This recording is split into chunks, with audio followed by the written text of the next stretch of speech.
Good afternoon and good evening. My name is Jay Rothman, and I am here with Deb and Kristin for Real People, Real Stories, Raw. Welcome to the show this evening, both Deb and Kristin. I'd like to take a few minutes while we're waiting for guests to come on as a part of our community to make sure that the is being pushed out to my Facebook feeds. Here we go. Looks like we are there. It worked. And so it is 3 p.m. West Coast time out in here in California, Arizona, 6 p.m. back east. And of course, if you're coming in from overseas, welcome to the show. Deb, good afternoon, good evening. How are you? I'm great. How are you doing, Jay? I'm doing well. I had an amazing day today. Most days are amazing. And John, welcome to the show. Lori, welcome to, thanks for joining us. Robert Dosa, thanks for being here. Kristin, welcome to the show. Thank you for having me. I'm good. So we're here. This is our premiere show. This is our first show of Real People, Real Stories, Raw. And the show was born about this just a little bit over a week ago. Last week, Friday, Deb was a guest on my show. And through the feedback and comments that we received from other women that had watched the show either live or on replay, it became very, very apparent to me within 24 hours that there's a real need for women and men that have been experienced some type of traumas in their life related to sexual abuse, sexual inappropriate touching behaviors, and as far as even down to rape, have a place to come on, a space where they could feel safe and comfortable to share their story, their healing, wherever they're at, wherever they're at in their process, to have a voice being heard. And so we reached out to Kristin after Deb had shared an absolutely beautiful poem that you had written at some point. And I'd like to ask you to share a little bit about your background, your story with us, and when the poem was actually written as well, and just go from there. And this is going to be this is not an interview, this is a conversation. This is a space for us to really just have a chance to speak and for you to have your voice heard and share where we're at,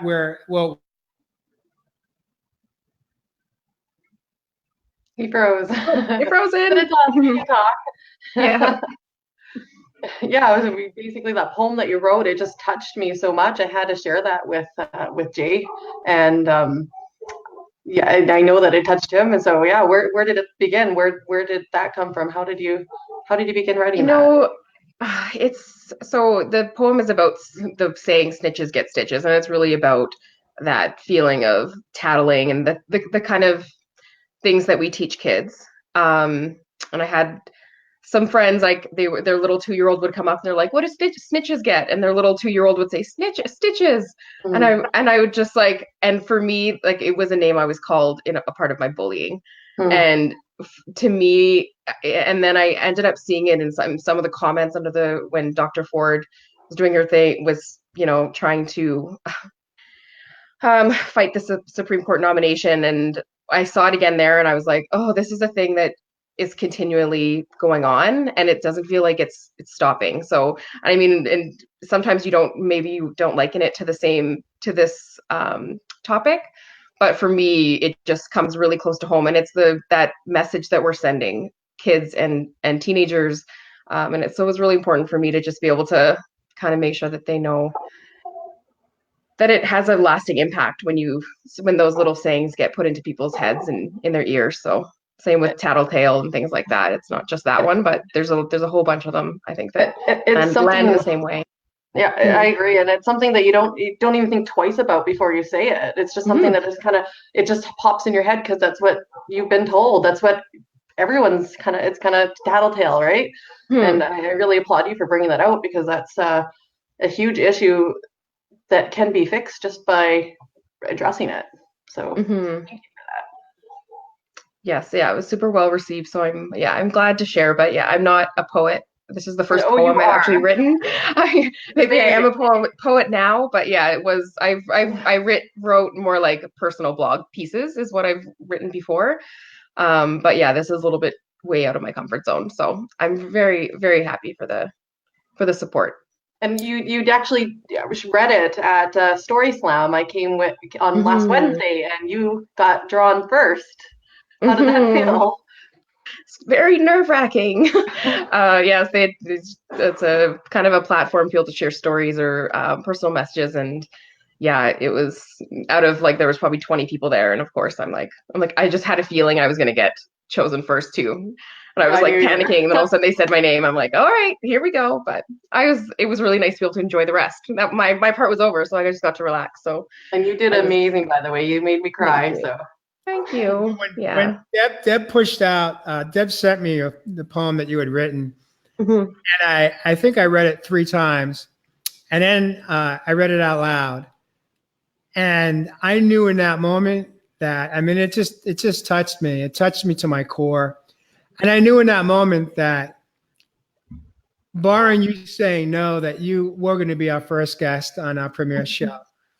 And so I'm just so grateful, and I feel so honored that you are willing to put yourself out here today and show up for yourself and show up for perhaps other women that have experienced the traumas like you have in your life. And so I'm not sure if you'd like to really start and share a little bit about your past and what had happened and then go into the poem, or if this, it's really up to you what you feel comfortable with, or we can start with the poem and go backwards. Sure. I can share a little bit about my story. So I was a normal teenager, and I was 14, my first year in high school. And we had gone to the movies, me and a good friend of mine, a boy, and we were supposed to meet 2 other people there, but the movie ended up being sold out. So we were standing in line, like, oh, we didn't know what to do, and there was 3 other boys, just acquaintances from school there, and we were all kind of in the same boat. The movie was sold out, so we had to find somewhere to go. So we were like, okay, well, we'll go. We lived in a small town, so we were just about a 5-minute walk to the other movie theater. So we walked over and we went to another movie. So throughout the whole movie, they were poking and prodding me with straws, like putting them down my shirt, trying to like pull my bra over. And me and the friend that I went with moved 3 times, just trying to escape it. And the movie was The Matrix. And now still, like, to this day, I just have this like literal visceral reaction anytime someone brings it up. I'm just like because I still have never seen that movie, even though I sat through the whole thing. It was just in fear. So we had left. So once we left, and I was just panicking because I knew I had to walk to the back to where we came from, across alleys and in the dark, because this was before cell phones, obviously. So my mom was going to pick me up at the theater she dropped me off at. So we walked across halfway through, like they were still doing the same thing all the way on the walk. And then halfway through, 2 of them picked me up and threw me in a dumpster in the back alley. Oh my God. So at that point I was like, okay, this is as bad as like tonight gets. This is it for, like this is pretty much my worst nightmare at this point. So my friend again helped me come out, and then we went, and I got there and my mom wasn't there yet, and my heart sank.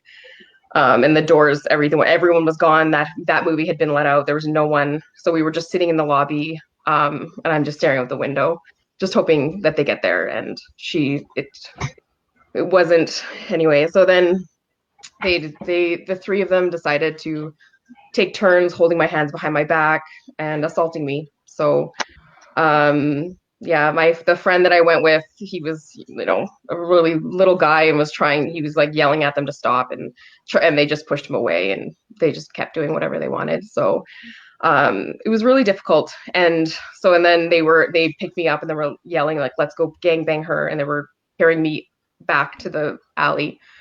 I saw my mom's headlights, and I've never been so grateful.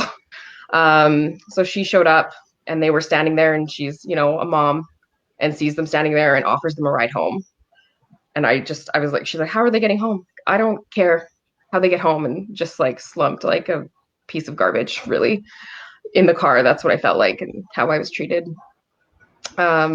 Yeah, and then so one of them hopped in the car. My mom drove him home.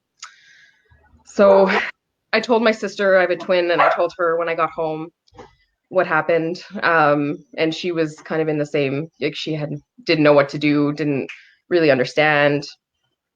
She was pretty much the only person I told about what happened. And I was like, what should I do? And she's like, I don't know. And just like she went on with her life. And I'm like, okay, like I guess this is it. So I lived with it and I didn't really know what to do. Rumors started going around school that I slept with them all. And I started getting bullied at school. So this was in April. This happened in April. So it was like until the end of school, I just put up with it. And then over the summer, by the end of summer, I finally got the courage to be able to tell my parents, and they believed me right away, which I think was a huge benefit to me, that they didn't question how bad it was or anything. My mom lost her mind for sure. But yeah, so, and she insisted that I charge them. And at the time I was like, I'm not charging them. There's no way. But she insisted. I'm so grateful that she did, because I was able to actually do something. And at that time, if I just had to live with it, and they were still in school with me, harassing me every day in the hallway, and all their friends, like, whispering slut in my ear. And yeah, so finally I charged them. I mean, by the time this is like the next year into high school, so it was like really took over my whole high school life. So, and it ended up on the news. What were they charged with at that point? They were charged with sexual assault. So all three of them. One of them pled guilty, and the other two pled not guilty, even though there was a witness. Like, it just, anyway. So then that made us go to an actual trial. So they didn't just get sentenced. So I just stand up there, and they're just sitting smugly in their seats. Like, they didn't even have to stand, like, to get questioned, nothing. It was just me sitting there bearing my soul, and this was all on the news and all over the place. And the school wouldn't kick them out of school. So even once they were convicted, they all got found guilty, thank God. Because if that, again, same thing, if that didn't turn out the way it did, I mean, they didn't get much. They got 3 months probation, and that's pretty much it. So, and that, all my friends would tell me that they would see them at hockey games doing their community service or whatever, and they were supposed to send a letter of apology that obviously I never got, but like I was 15 and I would check the mail like every day, like it was coming, and it obviously never came. So it was a really difficult thing to go through, especially having to charge them. And it was like I was interviewed all over the news, and yeah, and it was a big thing because the school wouldn't kick them out even after they were convicted. So we had to go to like the superintendent. And there was another girl here in St. Albert, in Edmonton, just outside of Edmonton here, that was going through the same thing. And even though he was convicted of rape, same thing, they wouldn't kick him out either. So it was like 2 stories at the exact same time happening across Alberta. We were in Fort McMurray, so about 5 hours north. But yeah, so it was a tough thing, but at the same time, it taught me so much about standing up for myself and not putting up with that kind of treatment. So I just wanted to say, like, I first of all, I believe you, and I'm so sorry that this happened. Thank you. How was it for you when you were navigating through this process in the high school? I presume that you stayed in the high school and you continued to go to classes, and Yeah. How did it affect your friendships, your closest friendships, and how did it impact your life during that period? There were very few people that I could say were like allies at that time. And I mean, it's taken me a long time to forgive some people that are still in my life, because it's one of those things. They were also 15, so they didn't have the capacity to be able to make the right decision at that time. But it was even I showed up to the first day of school and I had just laid charges, and they were like our best friends. They were like, "Oh, we already got our lockers," and I'm like, "Oh, where are they? We'll get one beside." And they were like, "No, that's okay." So that's like my first memory of like, oh, okay, I've changed something here. So I'm lucky to be born a twin because she didn't have a choice. So I had one constant friend. Um, and slowly, I think once they were convicted, it was a lot more clear. But in high school, people are trying to choose sides. He was a jock. The other two had all kinds of other friends. And yeah, it's just one of those situations that no one knows what to believe. So it's, it was very difficult, and school wise too. It just, my grades went down. I still wonder like what would have happened without this, right? Like who would I be? What would I be doing? It changes the course of your life for sure. What would you say to somebody? I know somebody really close personally, and she's quite young, and it happened to her. What would you say to her? Just I don't know how else to say it, but like keep your feet on the ground and keep walking forward, just one step at a time, you know. It's hard not to. I was like suicidal at that point in my life. Like I had a knife under my bed. It was a very, very difficult time. And when people reached out, so I had one math teacher that reached out, and she kept me after class. She's like, "You're not yourself. Like what is going on?" And I'm like, and she's the one who actually pushed me to tell my parents. So it's like those little tiny things, like any like morsel of like this person cares, I would cling to it. And I think that's what you have to do. You can't expect everyone to care, but you have to make sure that when they have someone like you in their life, that lean on them, right? So Did you ever get the apology that you were looking for? No, never. From none of the three? None of the three. No. Oh. No And apology. Yeah. At any time during this period, from the time you pressed charges until you went to trial, did you and your parents discuss the idea of leaving that school and enrolling you in a different school, or was that never on the table? They did, but really it was like, to me, like so the three of them, all three were in that school, and we had gone to the principal to ask them to leave. Like it shouldn't be me that has to be uprooted. And they were like, it was the only Catholic school in the city in the high, like for high school. So they were like, oh well, our kid deserves like the parents were all fighting, and it was just a complete nightmare. But yeah, my mom is pretty strong-willed, and I think that's a part of the reason why we ended up where we did. And even when we were sentenced, the judge made reference to that if the school board doesn't expel the boys, that they're evading their duty. So I think that sent a strong message that like they need to leave. It's not like this isn't okay anymore. So because like the next day, my convicted sex assailants are sitting there like in class beside me. Like it's just doesn't even, it's not logical, right? Like that's not how it should work. So what was the end result when they were found guilty? I mean, obviously, well, at that point, were they asked to leave the school, or were they allowed to stay? they were allowed to stay. So, and they basically, the school stance was that if it happened off of school property, there's nothing that they can't enforce anything.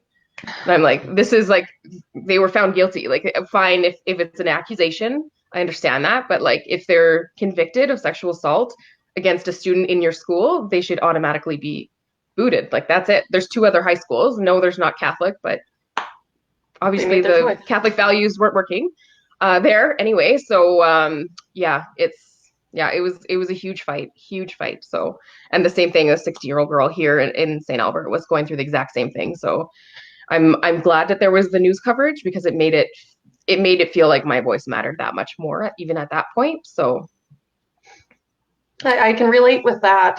After I was raped, I was so mad at the officer. mm-hmm. I had to go to the news, and I just had to.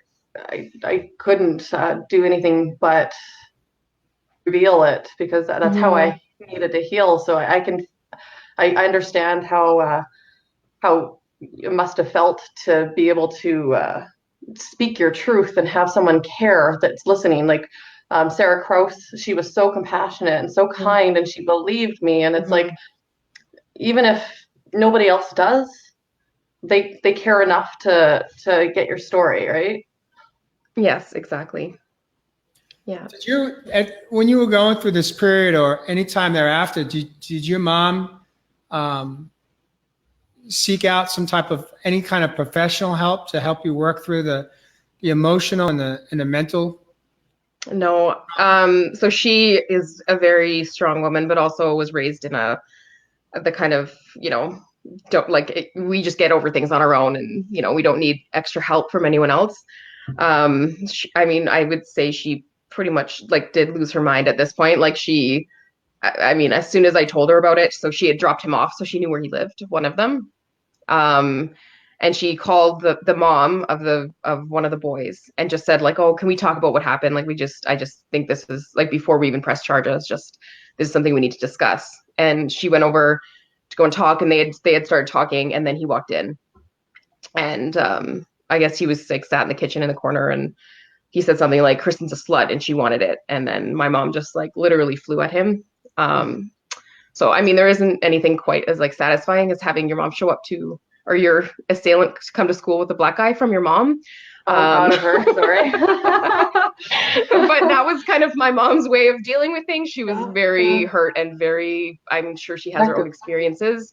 Yeah. So for something like this to happen to your daughter is just at 14 is just not really comprehensible. So we were offered victim services when we did press charges, but and I remember like being like, I think my eyes were just like, yes. And the girl, or, my mom was like, oh, no, we'll do this at home. It's okay. And then it was kind of never spoken about again.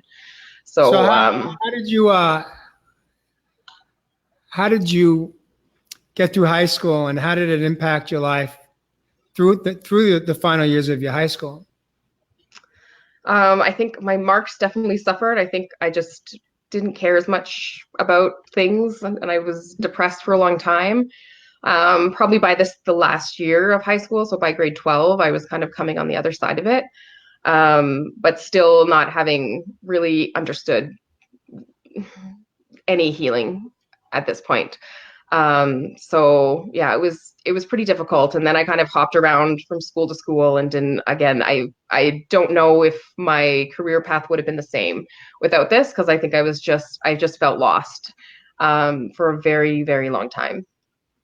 Yeah. How did it affect your relationships? When I speak about relationships, I'm thinking about one, friendships with girls, but I'm also thinking about, high school is the time when we start to experiment. Mm-hmm. We start dating. Some of us did. Um, how did it affect your ability to engage in relationships with friends, and as well as dating? What was that like for you? Well, I feel like I was seeking protection. So, right when this started, I started basically dating someone that I probably would never have chosen otherwise. And mostly because he seemed tough, probably in my like what I needed at that point. And he served a purpose at that time, but probably not the healthiest relationship, and was controlled by someone else. And um, but yeah, it was really difficult. And at that point, it was like, well, I was a virgin when this happened. Obviously, I'd kissed one boy before this entire thing. So I think it was like 3 months later, I just gave up my virginity. It felt like it didn't matter anymore. Like they had already taken from me. So I didn't really know what else to do at that point. So I think I just kind of fell into, yeah, some things that I probably shouldn't have, and rushed things that I wouldn't have otherwise. Um, and relationships with other women, they were okay. I think I still have some trust issues with people, and men especially. Like even just being in a room, like if I'm alone with a man that I don't know, it's like I can feel my heart start to like just beat out of my chest, and I can't. And I just like, where's the person? Like when are they coming back? When are they coming back? I can't even like have a real conversation. Still to this day, and I know what it is, and I still can't get over that. So it's I'm there too. I feel the really, same. and I'm like, this is a friend I've had for a long time, but if it's just I'm alone with someone and I feel vulnerable, that's my yeah my Even reaction. even for public, for me, like going out to the story slam was really, really hard for me to go anywhere.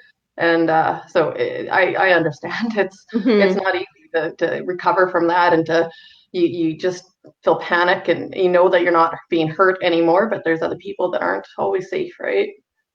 Yeah, exactly. So, and then so at 30, just 4 years ago, I was assaulted again, while I was on vacation in Palm Springs. So And I think I'd built up this wall of like, I'm safe because I'm a woman and I'm strong and I'm all these things. And I didn't feel as vulnerable, especially out in a group or things like that. But yeah, so it was difficult because it really reopened and rehashed a lot of things that I thought I healed from, but that I definitely didn't. So Was this yeah. in Palm Springs? Was this a physical or a sexual? Sexual assault again. So and it was by someone that is in authority position and things like that. So we had gone out for we were in Palm Springs for a bachelorette party, and basically a bouncer was like, we were all like doing our thing and whatever, and he was like, oh, come here, and like took my hand and then like put me in a chair, and I'm like what's going on? And then all of a sudden, and I'm my back is towards everyone else, so their backs are like this, so they were like, they can't see what's happening. And he's just like gets in front of me and basically masturbates on me, and it was, and I the whole time trying to push him off, and I'm trying to grab my friend behind me, and it was really difficult because I'm then after I'm like, oh, it's not a big deal, it's not a big deal, and I'm like, you know what, it is a big deal. Like I went out, and he's like, oh, you've been looking at me all night. I'm like, I haven't looked in your direction once. I don't even know who you are. Like it's just without saying like two words to someone, and all of a sudden they feel like that they can take advantage of you like that. It's just, yeah, it kind of broke me again, really. So I just thought I've really kind of started to speak more because I realize that I'm not safe, and no one is safe until we start having these conversations and we start speaking up about our stories. So that's a part of why I'm here and why I'm writing and making sure that I have a voice. I'm so proud of you because it's not Thank you. easy. It really is hard to be that voice for other people. Like right now, I have so many people that can't speak up and they've come to me Mhm. saying thank you. They really can't. And you and I and Jay, we're all creating this amazing dialogue right now. And other people who are watching this who might not even be able to say anything, they're hearing what we're saying and they're feeling the same way.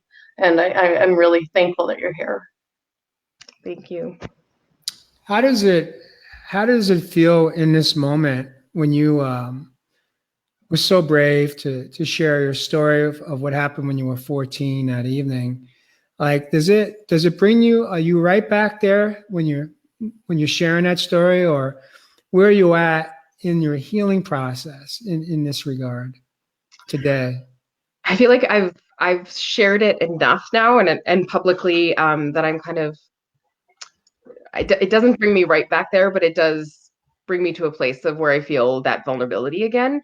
Um, but I've kind of learned just to ease into that it's that feeling vulnerable isn't a bad thing, and it's not something that I have to fight. That it's okay to have those feelings. But yeah, it doesn't bring me right back. But yeah, it definitely shakes you up again when you talk about it. But I know the benefits of talking about it, even for myself, that I feel like I have a voice and that I'm allowed to share and I'm allowed to talk about it is something that's really important to me. Morris says, "I'm so proud of your courage. Thank you." John Fiore says, "OMG, you are very brave." Robin says, "Speak up, speak up." Speak up, speak out. Love it. Mm. I guess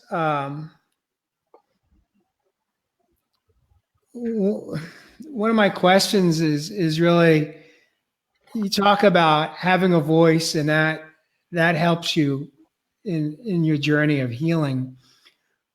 What are some of the other ways that you have or you are willing to be open to help you, and or Deb as well, that have helped you in the healing process,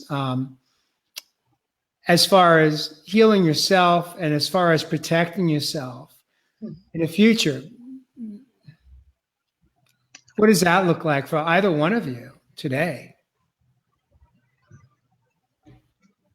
I have a weird feeling about the like saying protect myself because I don't feel like it's possible. Like I don't think we're ever, like I think the outside world needs to change here, You know what I mean? Like I can't do anything. And that's, I kind of have given that up because it's the same thing where I would go back to like, oh, well, I should have done this. And why did I follow his hand? Why?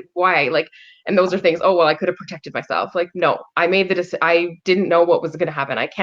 You can't, and it is difficult because I don't want to put up barriers between male friends and me, where I feel like I can't have relationships and I have to be on the defense at all times. I don't know. It's a really weird balance, the protecting yourself, because I don't feel like we should have to. I agree. Like I feel like we should be safe here in this world, and I know that's not true, but it isn't something that I'm willing to. I don't want to walk around the world afraid, you know. But yeah, writing for me is a big thing. So as soon as I started putting my words on paper, so even if I don't share them, if I'm just journaling, or it just helps when I just say the things. And this came to me like I was sitting here, my husband was out, and I'm sitting here after a birthday party at a water park, and I'm like, my head will not stop like saying snitches get stitches, and like just all these words are coming to me. I'm like, okay, it's like I wrote until 4 a.m, like from 2 until 4. I couldn't sleep.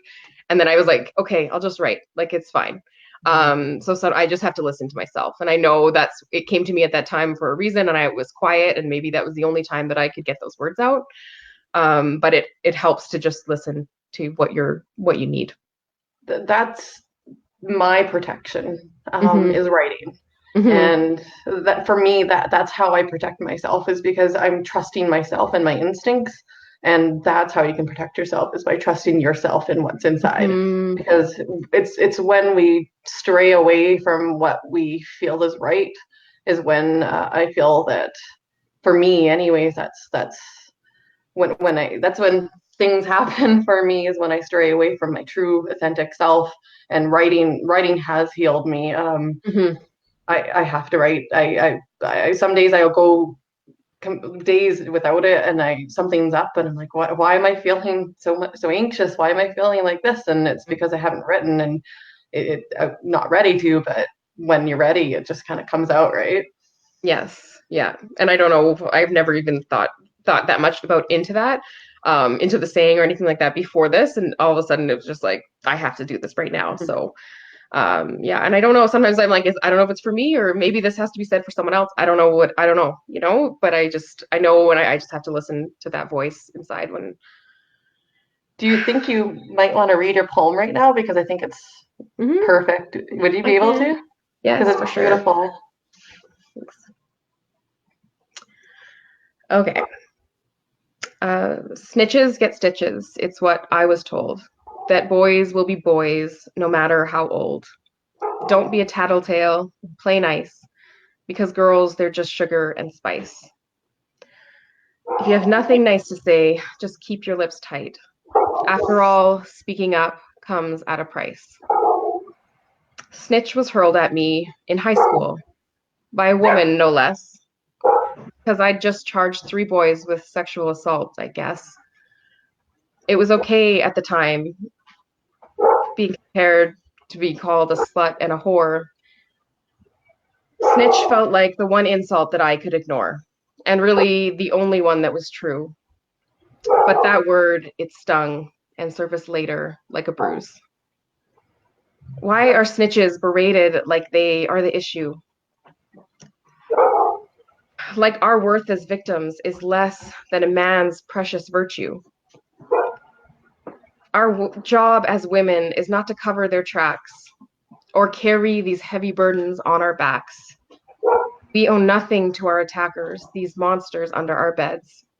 Their imprint is seared on us. Their horrors replay in our heads. Yet women are condemned, not applauded, when they stand up for the evils placed upon them, immediately deemed liars, having to prove our assaults. We get scrutinized in court, our wounds dashed with salt. No, sir, I didn't want this, and it wasn't my fault. My choice was to drink, and my choice was to dance, and my choices have nothing to do with what happened in his pants. Snitches get stitches. It's not funny or cute. As parents, can we just put the saying on mute? We have the power to raise a generation that's kind. And I know change takes time. But can we just start here? So a 14-year-old girl can come forward without fear. So a boy with a heart that can corroborate her story. Can we just teach kids that in truth there is glory? The other insults, they faded as I learned my worth. But snitch just stuck with me like deep-seated dirt. It festered and grew until I acknowledged its hurt. Now, it's a brand I'd wear proudly on my shirt. We've worked too hard for this title to have a negative connotation. We cannot be afraid to bring forth accusations. Snitches don't get stitches. Snitches turn into fiery bitches who speak truth to their stories. The facade we will shatter, because I will be damned if my daughter grows up believing her voice doesn't matter. Thank you.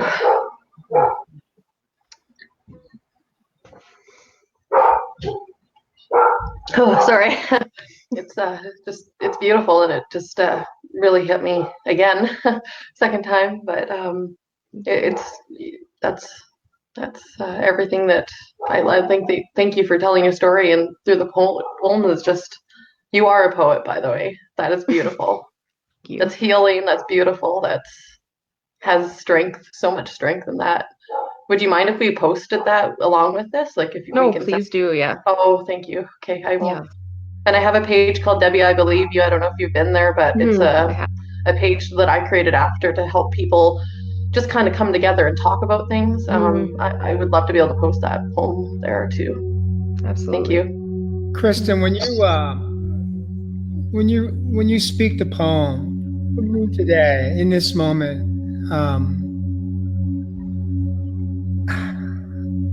I could tell you how it affects me, but I'd really like to understand, how does it affect you in the moment when you read that poem or you speak the words?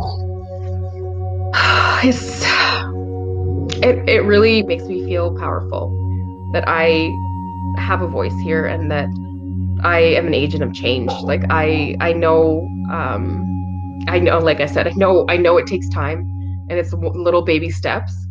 But it makes me feel like I can do something. And this is it's a poem, but it makes me feel like I'm doing something. You are. This is huge. This is beautiful, and this needs to be like printed on signs in Edmonton. I have someone, I'll ask him if he can do it or something, but I think this needs to be shared so far. So many women and so many men and everybody needs to see this. You're helping them. You know, two thoughts that come to mind. One is, I believe you have an 11-year-old daughter, correct? I do, yes. And you've got an 8 and a 6-year-old child as well? Yeah, 2 boys after that. So now you have a daughter who's 11. Mm. And I'm interested to understand, as a mom, what do you do?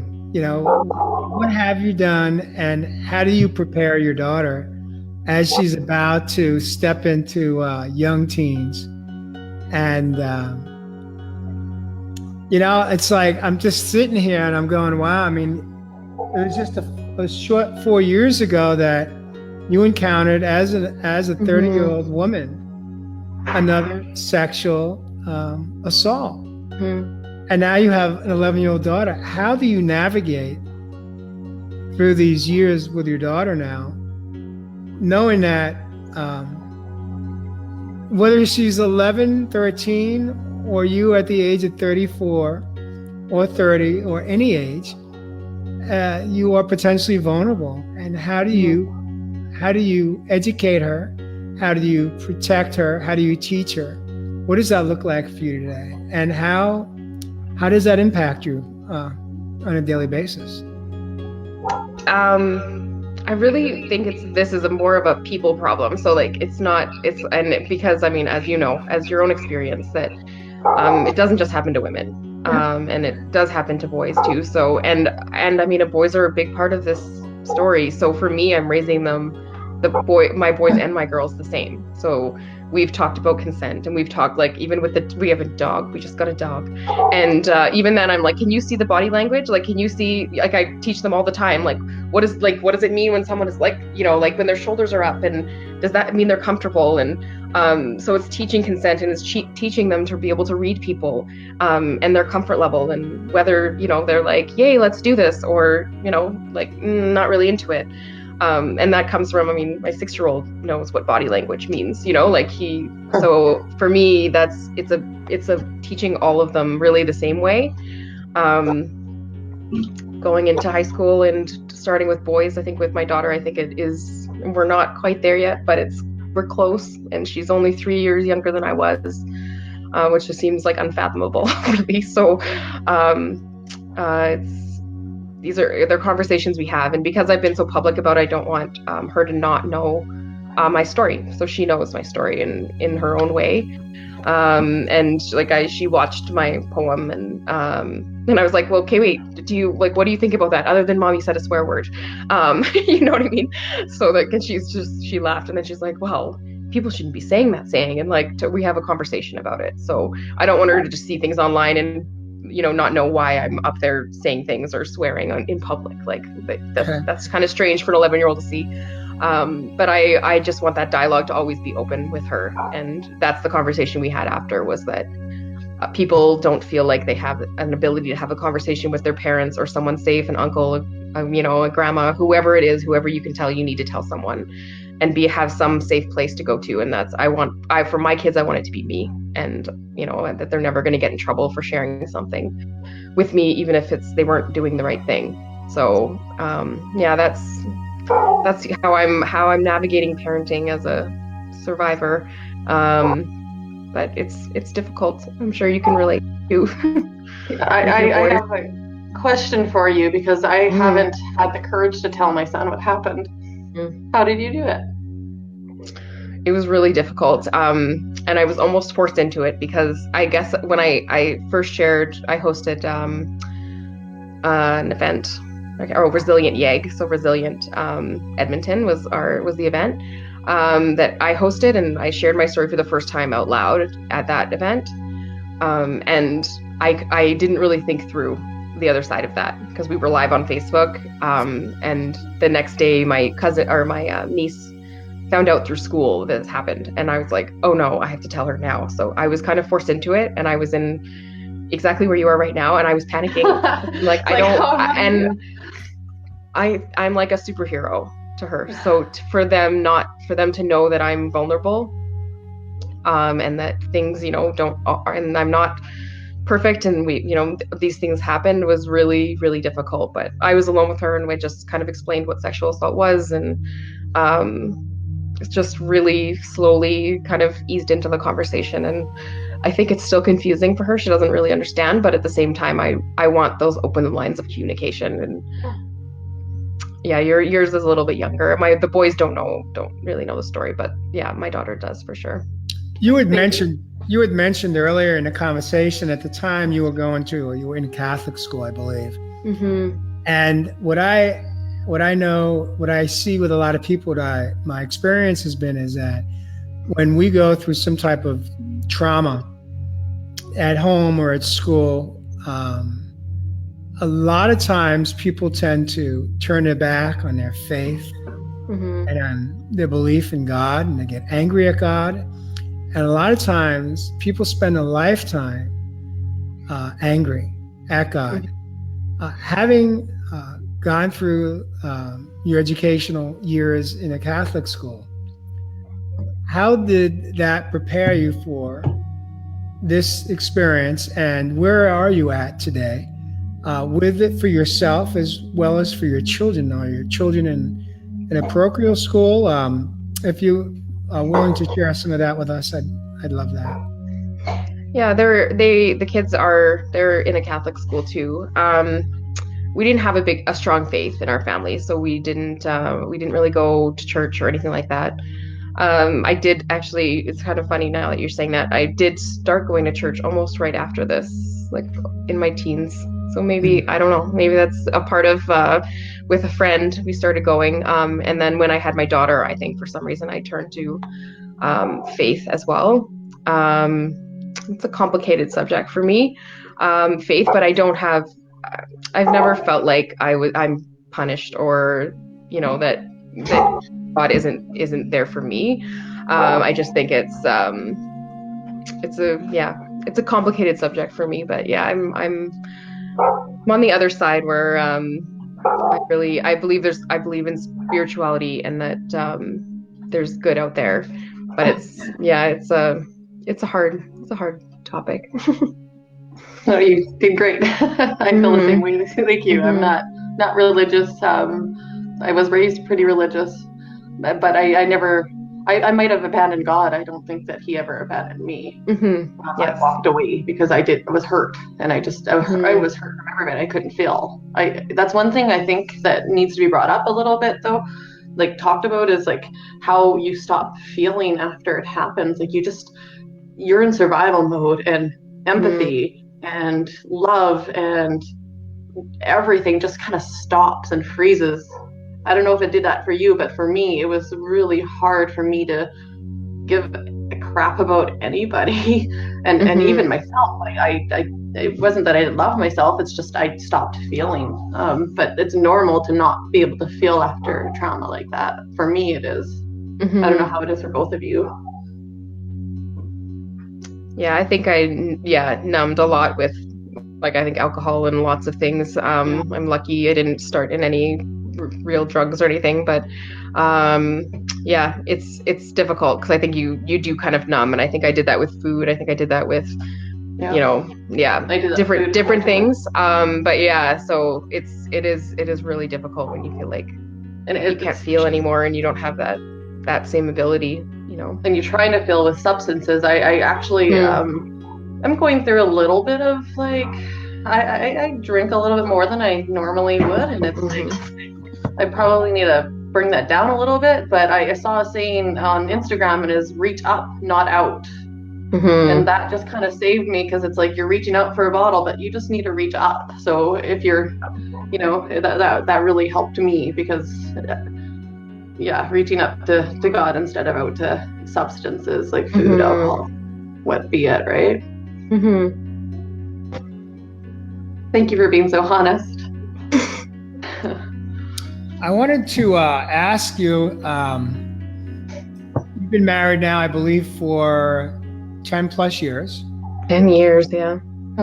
And how has this experience, or both experiences, impacted your relationship with your husband as it relates to trust as well as intimacy?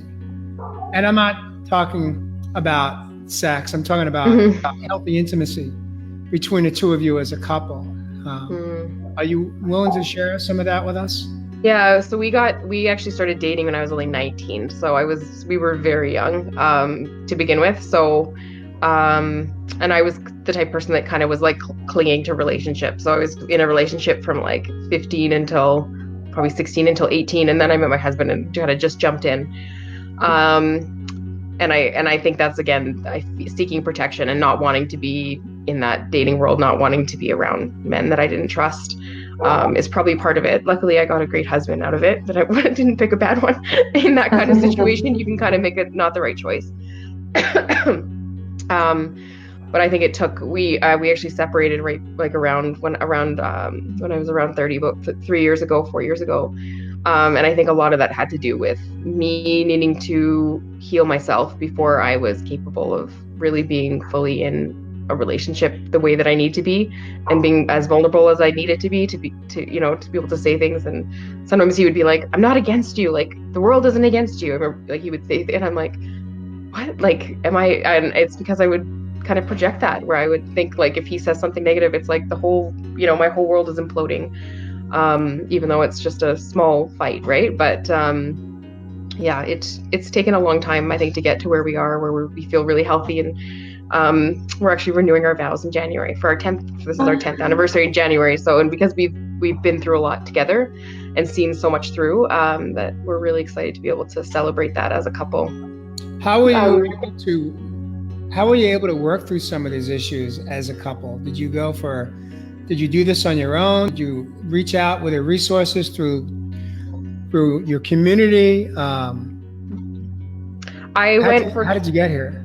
went for counseling on my own, for the most part, and had to really deal with what was going on.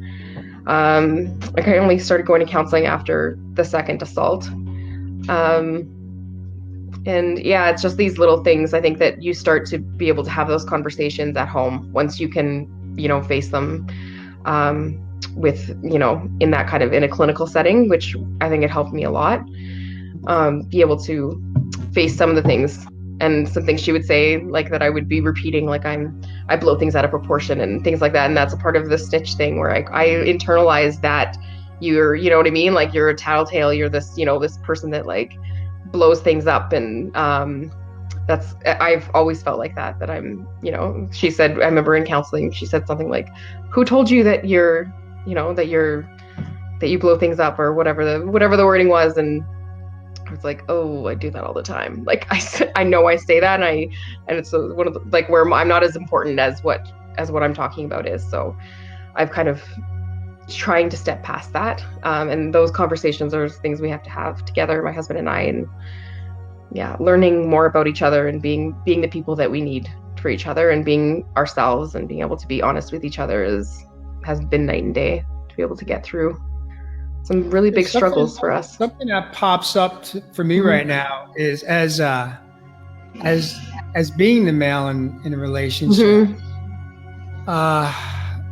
We focused a lot on how these two events have shaped your life, but your husband's in it with you, and I wonder, how has this affected him?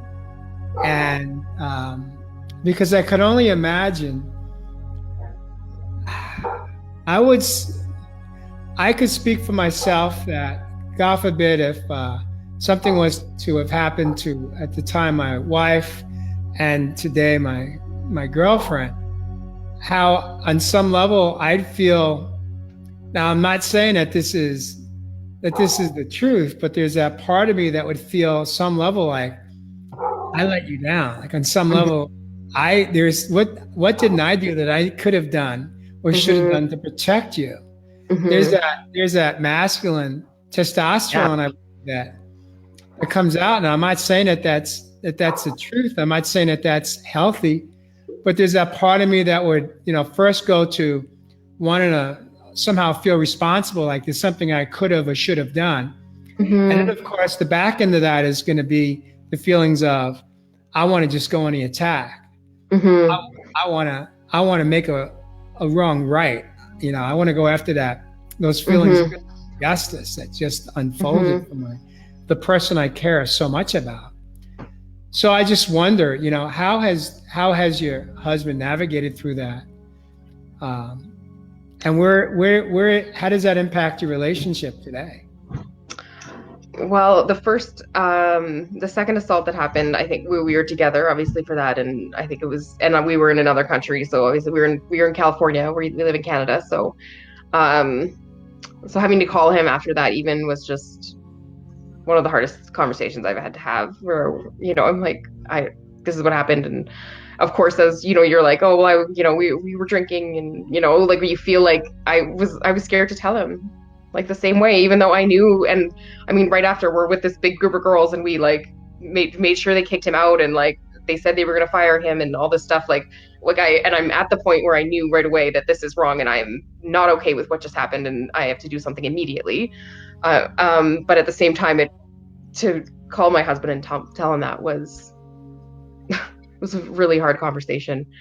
But again, I mean, I'm lucky that in all these instances that I've been believed. So I don't think he ever questioned whether it was just like oops, I've messed up I don't think it was ever like that. He knew right away that it was true.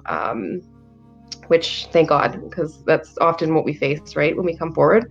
And yeah, he went on the defense, like for me, like calling the bar the next morning and making sure that this guy's fired and losing his mind.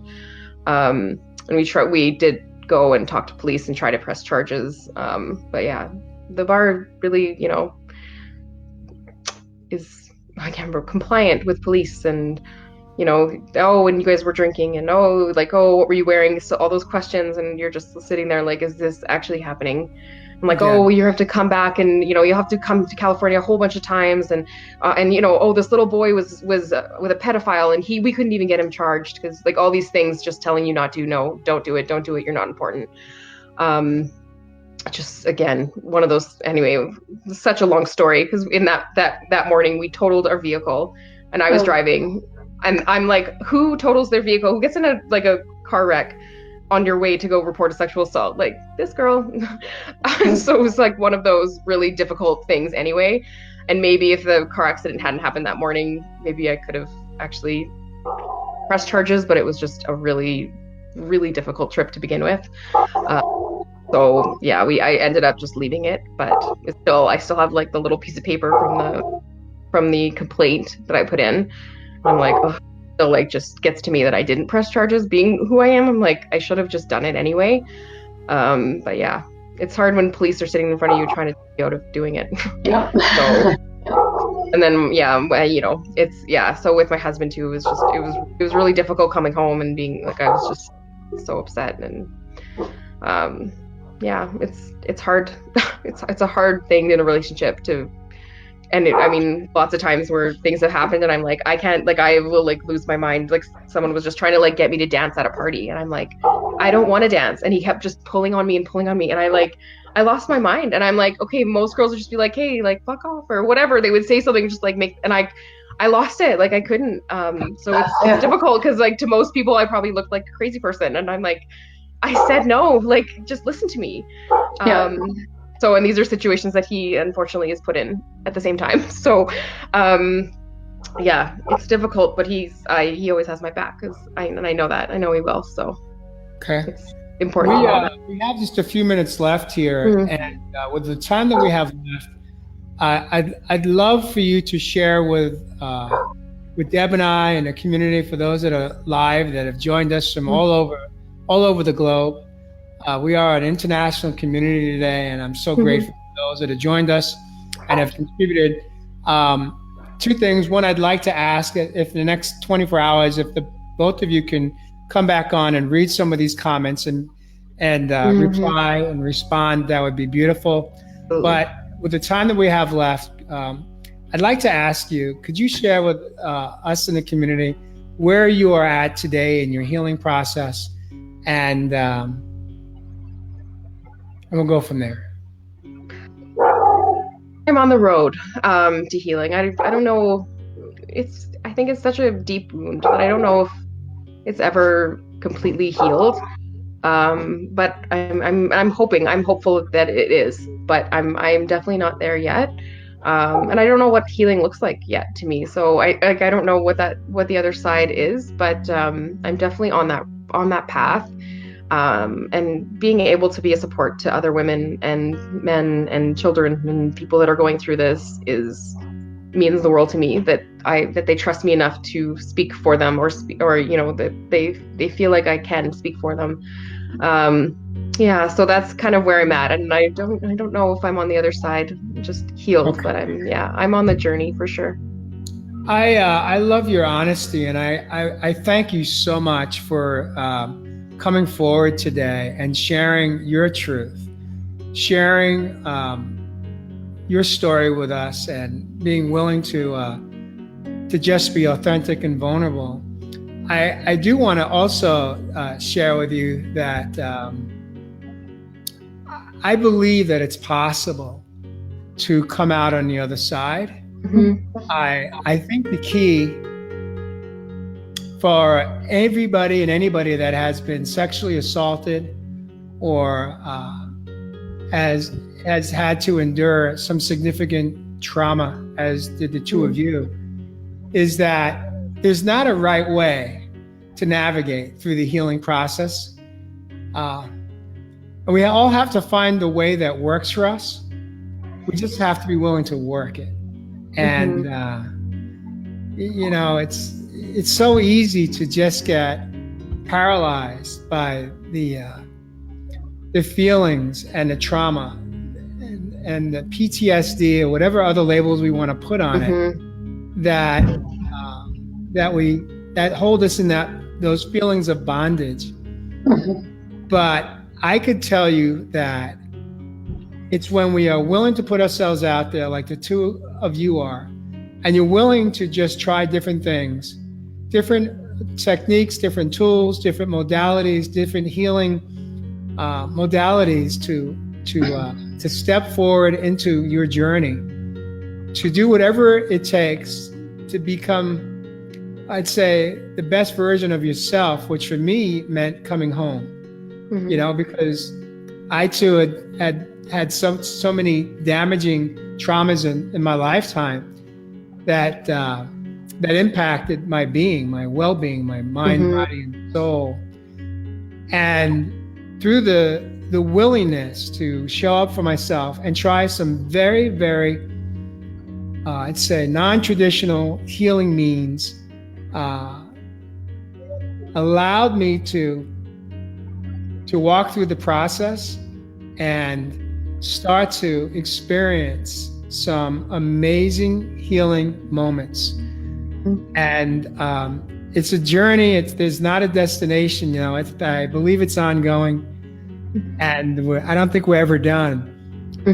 But as long as I know for myself, as long as I'm willing to show up every single day and be willing to just try things that are different, but just be open-minded to experiment and invest in myself, my life gets better, one day at a time, just for today. And for me, that gateway has been self-care. And I just encourage you to continue to be willing to show up for yourself, to know that you didn't do anything wrong, that you are an absolutely beautiful, beautiful soul. Both of you ladies are. Thank you.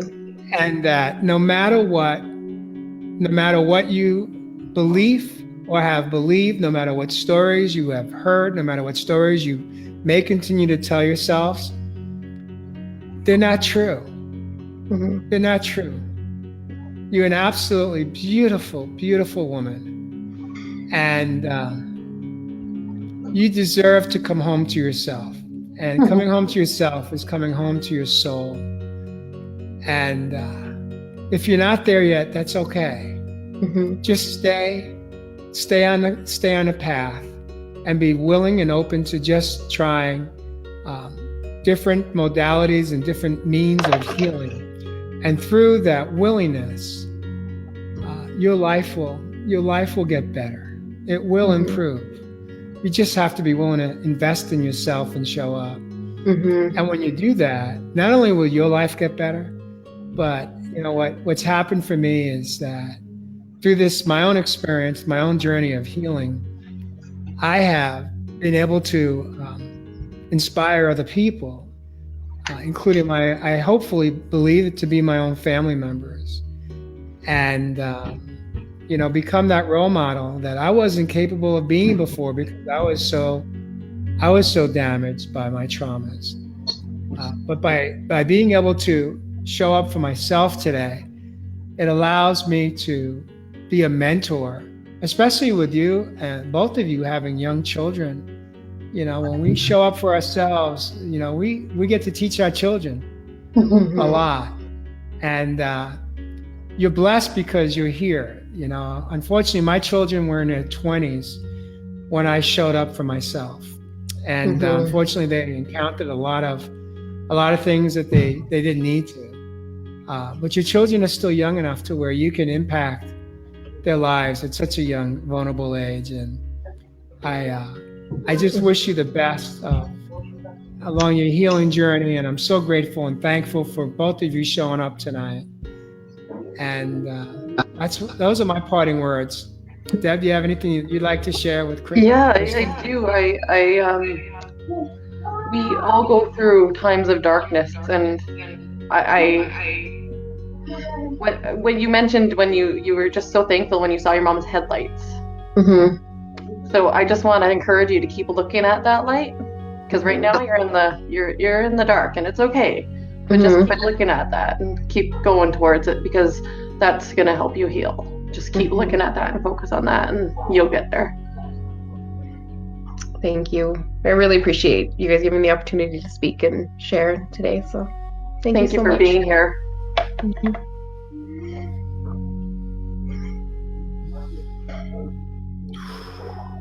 Kristin, any parting words for us before we close this show out?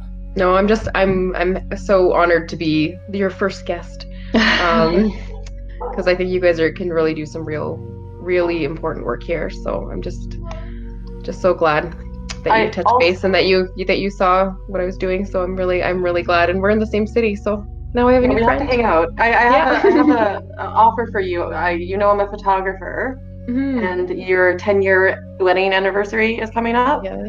Do you need a photographer? Because I would offer my services for you. Oh, thank you. We're going to do our there. Yes, we're doing our vow renewal in Vegas. So, okay. Well, I'll come to Vegas. Come to Vegas with us. Thank you so much. Oh, you're very welcome. Thank you for being here. Well, that's a wrap. We are going to exit stage left and have a beautiful rest of the evening. Thank you so much for showing up for yourself and for those that maybe needed to hear something that you said that resonated with them, that may give them the courage to come forward, to begin to have a voice and to speak their truth and their healing process. And so thank you so much for being here. Have a beautiful week, and we'll catch you next time on Real People, Real Stories, Raw. Thank you. Bye-bye, everyone. Bye. Bye-bye.